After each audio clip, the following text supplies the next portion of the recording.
사도행전 9장 1절부터 9절까지 사울이 다메섹으로 가던 중에 극적으로 예수님을 만나서 일시적으로 시력을 잃게 되는 장면이 나옵니다. 그리고 10절부터 19절은 사울이 물리적 시력과 더불어서 영적 시력까지 회복되는 이야기로 이어집니다. 물리적 시력은 상실했지만 사울의 영적인 눈은 열렸습니다. 주님을 보게 되면서.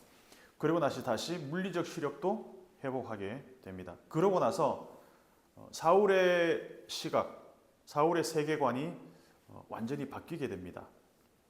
그래서 9장 전체 구조를 보면 자기 확신의 세계관을 갖고 나름대로 하나님을 위한 열심을 갖고 살아온 사람의 그 시각이 예수님을 만남으로 해서 완전히 전환되는 구조를 갖고 있습니다. 그리고 이 사울의 회심 사건에 결정적인 역할을 하는 사람으로 예수님이 아나니아라는 사람을 불러내십니다. 그리고 이 인물이 얼마나 중요한 역할을 하는지 우리는 오늘 본문을 통해서 보게 될 텐데, 사도행전에 아나니아라는 사람이 세 사람이 등장합니다. 5장에서 아나니아와 삽비라 이 부부 이야기가 나오죠. 그때 아나니아가 등장하고 23장을 가면 대제사장 이름이 또 아나니아입니다. 그 당시에는 좀 흔한 이름이었던 것 같습니다. 오늘 9장의 아나니아는 예수님이 제자로 소개됩니다. 나중에 바울이 이때 자기의 회심 사건을 상기하면서 사람들한테 간증을 하게 되는데, 그때 이 아나니아라는 사람을 어떻게 평가하냐면 23장 이제 뒤에 가면은 율법에 따라 이 아나니아라는 사람이 율법에 따라 경건한 사람으로 거기 사는 모든 유대인들에게 칭찬을 듣는 아나니아, 이렇게 소개를 합니다. 그러니까 예수님이 환상 중에 이 아나니아에게 나타나셔서 말씀을 하십니다. 일어나 가라. 일어나 가라. 그래서 많이 좀 듣던 얘기죠. 쿰 레크. 요나를 읽었기 때문에 일어나 가라 하면 저는 바로 요나가 떠오릅니다. 그때 요나의 반응도 잘 알고 있습니다. 일어나 가라. 일어났는데 다른 반대 방향으로 갔죠. 근데 일어나 가라는 이야기가 요 앞장에서 또 먼저 나옵니다. 8장 26절 한번 가서 읽어보겠습니다. 8장 26절을 읽어볼게요. 시작. 주의 사자가 빌립에게 말하여 이르되 일어나서 남쪽으로 향하여 예루살렘에서 가사로 내려가는 길까지 가라 하니 그 길은 광야라. 자, 앞에서 일어나 가라라는 내용이 다시 앞에서 먼저 있고 그리고 9장에서 반복이 됩니다. 빌립한테 하나님이 말씀을 하십니다. 주의 사자가 빌립에게 말하여 이르되 일어나서 남쪽으로 향하여 예루살렘에서 가사로 가는 길까지 가라. 일어나 가라. 그 길은 광야다. 이 8장의 컨텍스트를 보면 빌립은 예루살렘의 박해를 피해서, 그러니까 스데반 집사의 순교로 인해서 사람들이 다 막 뿔뿔이 흩어집니다. 그러면서 사마리아로 가서 전도의 열매를 맺고 큰 부흥을 맛봅니다. 그러니까 사마리아라는 복음의 어떤 그런 황폐한 곳에서 예수의 복음이 전해지고 큰 정말 단시간에 영적 대각성이 일어난 거죠. 말하자면 Great Awakening이 일어난 거죠. 근데 거기서 빌립이 사마리아에 정착할 겨를도 없이 주의 사자가 뜬금없이 또 나타납니다. 그리고 나서 일어나 가라. 자, 빌립은 예루살렘 박해를 피해서 사마리아로 왔잖아요. 그리고 사마리아에서 어떤 전도의 열매를 맺고 큰 부흥을 경험했습니다. 그런데 또 다시 가라고 합니다. 근데 가라고 한 데가 광야길이에요. 예루살렘에서 일어난 박해, 그 박해의 피바람을 피해서 사마리아로 와서 큰 부흥을 경험하자마자 또 다른 데로 가라 하시는데 이제는 광야길이라니.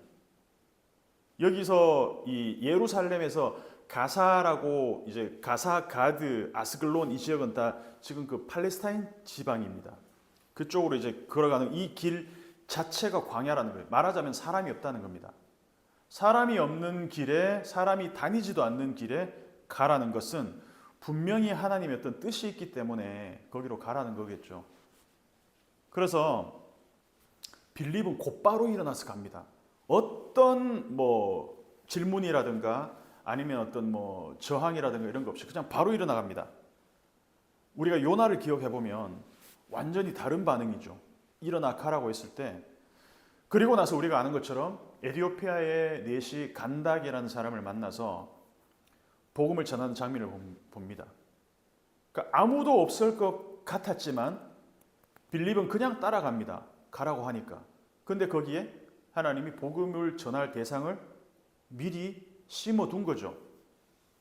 그 다음 장면에서 빌립의 반응을 보면 8장 29절을 한번 보면 성령이 빌립더러 이르시되 이 수레로 가까이 나아가라 하시거늘 빌립이 달려갑니다. 좀 잘 달린 사람인지 모르겠지만, 그러니까 빌립은 당시에 초대 이 그리스도 공동체, 교회 공동체에 어떤 굉장히 신실한 전도자로 부각이 되잖아요. 빌립의 위대한 점은 여기서 짧게 나오지만 빌립은 머뭇거림이 없다는 거예요. 말씀하시면 바로 갑니다. 사마리아로 갔고 사마리아에서 또 광야로 갑니다. 바로 반응합니다. 그래서 예루살렘 박해를 피해서 사마리아로 갔으면 사마리아에서 좀 몸조심하고 기회를 엿보는 게 좀 상식일 텐데 빌립은 그 사마리아에서 복음을 전합니다. 그리고 그 큰 부흥을 사마리아에서 경험했음에도 불구하고 광야로 가라는 명령에도 그대로 그냥 일어나서 갑니다. 그리고 8장 39절을 보면 빌립이 간다게에게 세례를 베풀고 두 사람이 물에서 올라왔을 때 주의 영이 빌립을 이끌어 간지라 이렇게 나와 있습니다. 그 후로도 빌립은 여러 성을 다니면서 복음을 전합니다. 그래서 빌립이란 사람을 사도행전에서 우리가 만나게 되면 이 사람은 주의 영에 이끌려 살아가는 인물의 어떤 프로토타입, 전형과 같은 모습을 우리에게 보여준다는 거예요. 그래서 동시에 8장에 나오는 이 빌립의 모습은 그 다음 장에 나올 사울의 앞날을 미리 보여주는 인물이라고 할 수 있어요. 얼핏 보면은 빌립과 사울은 전혀 다른 사람 같잖아요. 그런데 한번 생각을 해보면 이 두 사람의 가는 길은 다르지만 성향은 비슷해요. 빌립도 그렇고 바울도 그렇고 자기가 옳다고 생각하는 것, 가야 된다고 생각하면 행동하는데 주저함이 없는 사람입니다. 다만 빌립은 주의 영에 이끌려서 주의 명령에 따라서 움직이고 있고 사울은 아직까지 이 9장 이전까지는 자기 확신과 자기의 어떤 그런 주관적인 생각으로 자기의 오름으로 움직이는 사람이에요. 그 두 개의 차이가 있지 성향은 비슷한 사람입니다. 그런데 하나님이 사울의 길의 방향을 180도 틀어버리면서 결과적으로는 8장의 빌립이나 9장의 사울이나 같은 길을 가기 시작한다는 거예요. 사울은 지금까지는 9장 이전까지는 자기가 가고 싶은 길 그리고 자기가 옳다고 확신하는 길만 가며 살았는데 이제부터는 빌립처럼 주의 영에 이끌리는 삶을 살게 될 것이다 라는 걸 미리 보여주는 거죠. 그래서 빌립은 사울의 삶을 미리 보여주는 약간의 어떤 영화 티저 같은 역할을 하고 있다는 거죠. 다만 빌립에게는 어떤 극적인 반전은 없지만 사울은 극적인 반전의 이야기가 있습니다. 그래서 그렇게 연결해서 읽으면 빌립의 이야기를 통해서 앞으로 사울이 어떤 모습을 어떤 길을 가게 되겠구나 우리는 한번 상상해 볼 수 있다는 것입니다. 자, 그리고 나서 하나님이 일어나 가라는 명령을 누구한테 하느냐? 아나니아라는 사람한테 하고 있습니다. 그래서 보면 8장에서는 주의 사자가 빌립에게 일어나 가라라고 명령했다면 9장에서는 예수님이 직접 나타나서 아나니아에게 빨간 글씨로 쓰여 있잖아요. 환상 중에 나타나셔서 일어나 가라 얘기합니다. 일어나 집 가라 하는 거리로 가서 유다의 집에서 다소 사람 사울이라 하는 사람을 찾으라. 그가 기도하는 중이다. 자, 아나니아라고 생각합시다. 내가 지금 다메섹에서 아나니아는 예수님의 제자로서 사람들한테 좋은 평판을 받고 있는 사람이에요. 그런데 이 사람도 어떤 듣는 소문이 있을 거 아니에요. 주님, 제가 일어나서 가서 만날 사람이 누구라고요? 사울. 이 사울이 어떤 사람인지 알고 저한테 말씀하시는 겁니까? 그 남녀노소 가리지 않고 주의 교회를 잔멸하고 핍박하는 일에, 더구나 이 사람은 대제사장한테서, 다메섹에 있는 대제사장한테서 주의 교회를 핍박할 합법적인 그 도큐멘트, 합법적인 서류를 받아온 교회 핍박 면허증까지 발급받은 사람을 찾아가서 그 사람에게 안수를 하란 말입니다. 아나니아는 지금 혼란이 왔을 것 같아요. 내가 주님의 음성을 들은 게 맞나? 내 귀를 의심하지 않을 수 없지 않았겠습니까?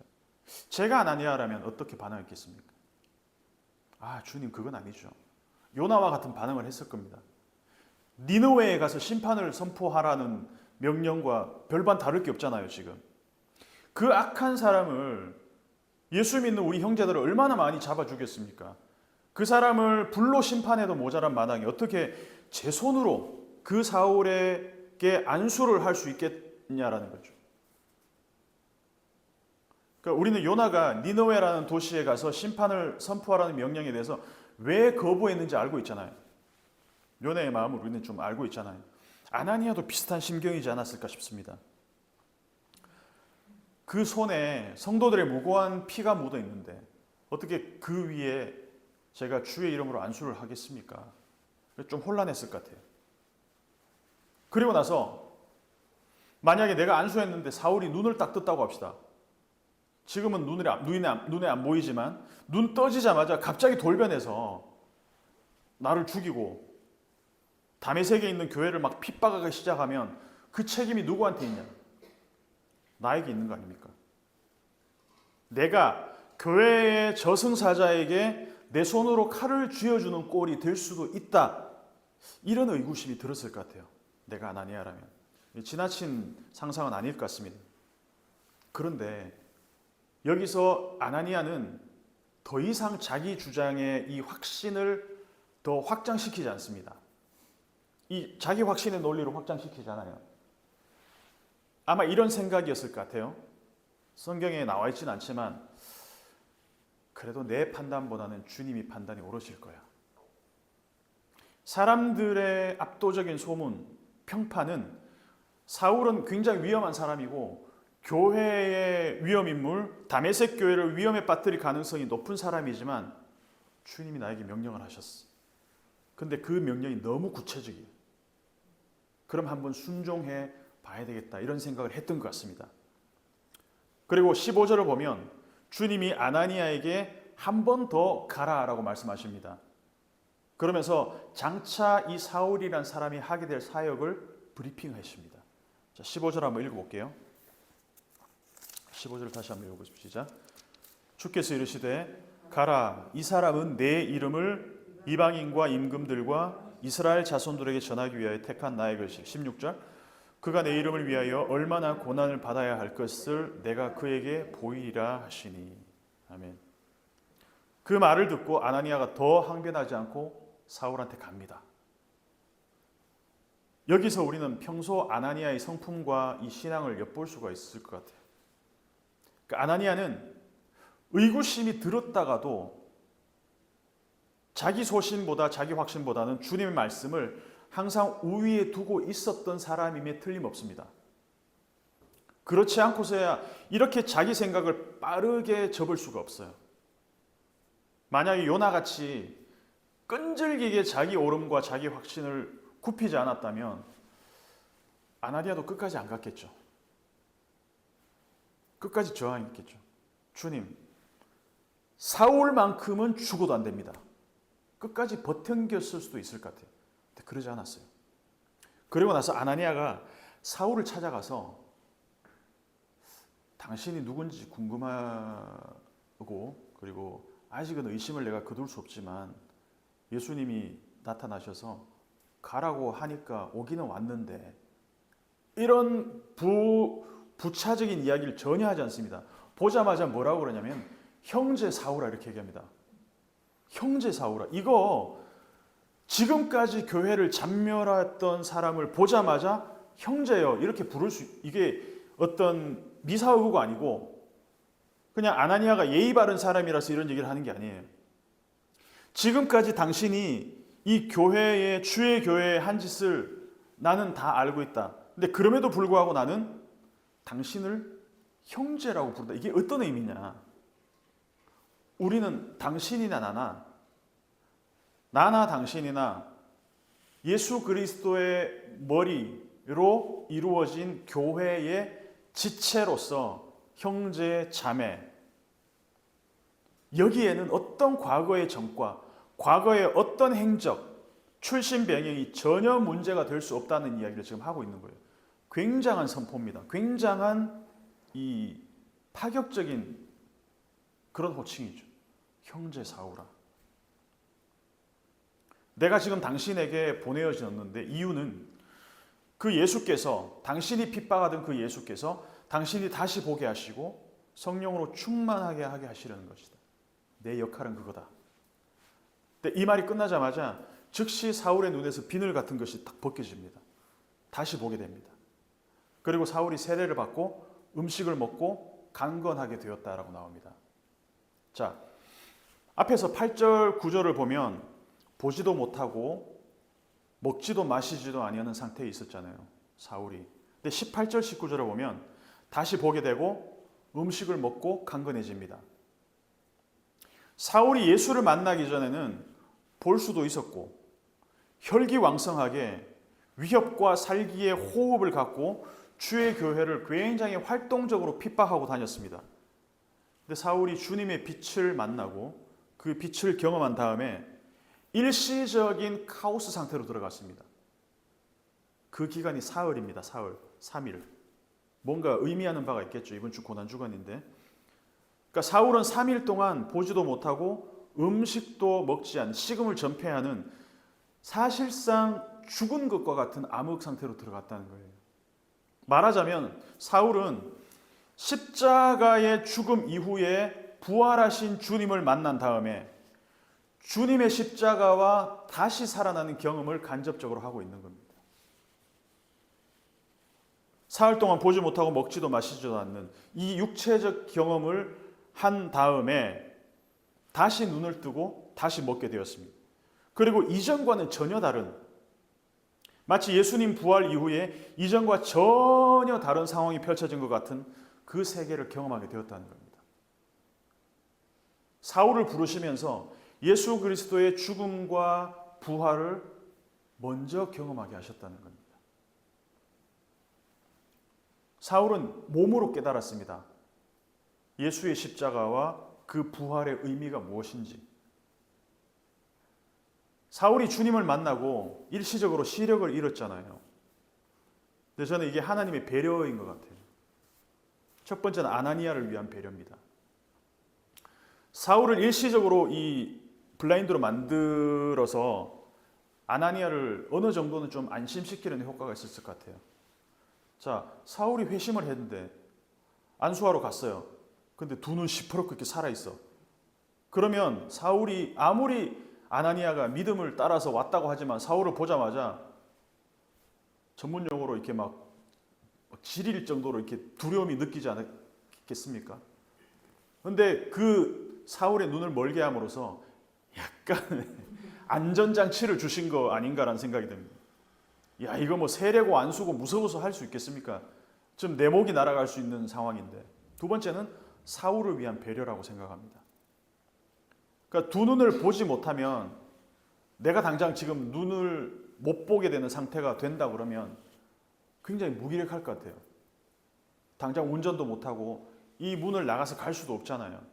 그러니까 위협과 살기의 호흡이 등등했던 그 자기의 숨을 한풀 죽일 수 있는, 그러니까 사울의 그 길을 시금치 이렇게 팍 숨 죽이는 것처럼 한번 숨을 죽일 수 있는 그 템포를 조절할 수 있는 시간을 하나님이 배려로 주셨다는 겁니다. 그래서 하나님이 뭔가를 일을 꾸미고 행하실 때는 동시에 일석이조, 일타쌍피, 꼭 먹고 알 먹고 여러 가지 효과를 한꺼번에 불러일으키는 경우가 많이 있는 것 같아요. 그래서 동시에 사울이 시력을 잃음으로써 일시적으로 지나온 나의 삶을 되돌아보고 반추할 수 있는 어떤 그런 시간이 되지 않았을까? 보이지 않기 때문에 좀 더 그 깊은 내면의 세계로 들어갈 수 있지 않았을까라는 생각이 듭니다. 결론입니다. 자, 일어나서 가라는 명령을 들었던 두 사람이 있습니다. 빌립과 아나니아. 그 사이에 사울이 주님을 만나는 장면이 딱 끼어져 있어요. 구조를 제가 이렇게 만들어 보니까 앞에 빌립에게 일어나 가라, 아나니아에게 일어나 가라라는 명령이 있고, 그 가운데 사울은 일어나 가라가 아니라 자기 스스로 일어나서 자기 스스로 가는 장면이 있습니다. 그런데 그 길을 가던 모습, 그 가운데서 주님을 딱 만나버렸습니다. 8장 26절을 보면 주의 사자가 빌립에게 일어나 가라, 그리고 9장 11절에 주님이 아나니아에게 일어나 가라, 그리고 그 가운데는 사울 스스로가 대제사장에게 가서 9장 1절, 9장 3절을 길을 가다가, 사울의 일어나 가는 모든 것은 자기 확신과 자기 오름의 걸음걸이였습니다. 반대로 빌립과 아나니아는 주님의 명령, 주의 사자의 명령을 따라가는 길이었습니다. 그리고 그 앞뒤로 있는 주의 길을 따라가는 사람들 사이에서 사울의 발걸음, 그 발걸음이 힘을 잃어버렸습니다. 그래서 사울은 주님을 만나고 자기 힘으로 자기 의지로 가던 그 발걸음을 멈추고 이제부터는 내 걸음의 통제권을 주님께 넘겨주는 삶을 살기 시작합니다. 이제부터는 내가 가는 삶이 아니라 완전히 이끌려가는 삶을 살기 시작한다는 거죠. 실제로 9장에서 사울은 빛 가운데 주님을 만난 그 이후부터는 9장 전체를 쭉 읽어보면 자기 힘과 의지로 한 행동이 하나도 없습니다. 8절을 보면 눈이 멀었을 때 누구의 손에 이끌려 다메섹으로 걸어갔습니까? 그냥 사람들의 손에 이끌려서 다메섹으로 갔어요. 앞이 안 보이니까. 17절을 보면 아나니아에게 안수를 받고 주님이 다시 보게 하셔서 보게 됩니다. 내가 보는 게 아니라 다시 보게 하셔서 보는 겁니다. 아주 수동적입니다. 25절을 보면 심지어 사울이 성에서 탈출할 때도 제자들의 도움으로 광주리를 타고 내려올 수 있었습니다. 지금까지 완전히 자기 능력과 자기 권능을 갖고 행하던 사람이 자기의 힘이 하나도 들어가지 않는 삶을 살기 시작했다는 겁니다. 이 과정에서 사울이 몸으로 체험한 것이 있습니다. 그게 뭘까? 나는 전적으로 무능한 존재였구나.